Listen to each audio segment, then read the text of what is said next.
Iran செய்த மாபெரும் தவறு காரணமாக அந்நாட்டுக்கு எதிராக பிரான்ஸ் தனது ராணுவத்தை அனுப்ப உள்ளதாக அறிவித்திருக்கிறது. ஈரான் செய்த அந்த தவறு என்ன என்பது குறித்து இந்த காணொலியில் பார்க்கலாம். கடந்த ஒரு வாரத்துக்கு முன்னர் இஸ்ரேல் படைகள் அமெரிக்க ஆதரவுடன் ஈரான் மீது தாக்குதல் நடத்தின. இஸ்ரேலின் இந்த தாக்குதலை தொடர்ந்து அமெரிக்காவும் ஈரான் மீது தாக்குதல் நடத்தியது. முதலில் இந்த தாக்குதலில் திணறிய ஈரான் பின்னர் அதிலிருந்து மீண்டு இஸ்ரேல் மீது பதில் தாக்குதல் நடத்தியது.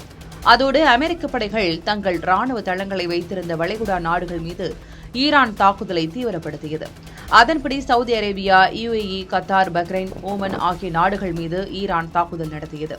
அதேபோல சைப்ரஸ் நாட்டில் அமைந்துள்ள பிரிட்டனுக்கு சொந்தமான அக்ரோ 3 விமானப்படை தளத்தின் மீதும் ஈரான் ட்ரோன் மூலமாக தாக்குதல் நடத்தியது. அதுவரை பிரிட்டன் ஈரானுக்கு எதிரான நிலைப்பாட்டை எடுக்காத நிலையில் அதன் பின்னர் பிரிட்டன் தனது ராணுவ தளத்தை பயன்படுத்த அமெரிக்காவுக்கு அனுமதி அளித்தது.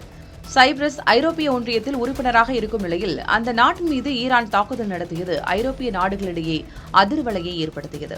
இந்த நிலையில் சைப்ரஸ் மீது தாக்குதல் நடத்திய ஈரானுக்கு பதிலடி கொடுக்கும் வகையில் தனது ராணுவத்தை அனுப்பவுள்ளதாக பிரான்ஸ் அதிபர் இமானுவேல் மெக்ரான் அறிவித்திருக்கிறார். இதுகுறித்து பேசிய அவர், சைப்ரஸ் என்பது ஐரோப்பிய ஒன்றியத்தின் ஒரு அங்கம். எனவே சைப்ரஸ் மீதான எந்தவொரு தாக்குதலும் ஒட்டுமொத்த ஐரோப்பிய ஒன்றியத்தின் மீதான தாக்குதலாகவே கருதப்படும் என்று அவர் கூறினார். மேலும் பிராந்தியத்தில் பதற்றத்தை அதிகப்படுத்துவதை ஈரான் உடனடியாக நிறுத்த வேண்டும், இல்லையெனில் பிரான்ஸ் தனது நட்பு நாடுகளை பாதுகாக்க தயங்காது என்றும், பிரான்ஸ் தனது அதிநவீன போர் விமானங்களையும் போர் கப்பல்களையும் சைப்ரஸுக்கு அனுப்ப தயாராக இருப்பதாகவும் அவர் கூறினார். அதோடு ஹார்முஸ் நீரிணையை மீட்பதே எங்கள் இறுதியான நோக்கம் என்றும் அவர் கூறினார்.